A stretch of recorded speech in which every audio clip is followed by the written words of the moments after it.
সময়ের সাথে সব কিছু পরিবর্তন হয়।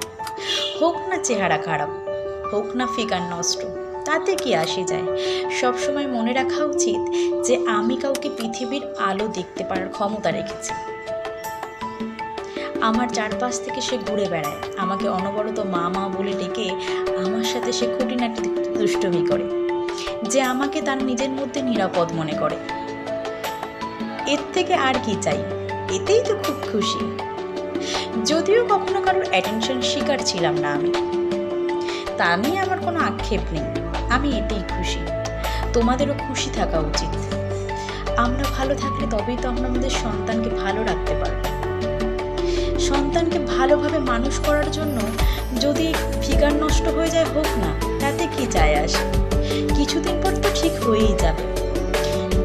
তাতে করে সন্তানের বড় হয়ে কোনো আক্ষেপ থাকবে না যে তার মা তাকে সময় দেয়নি।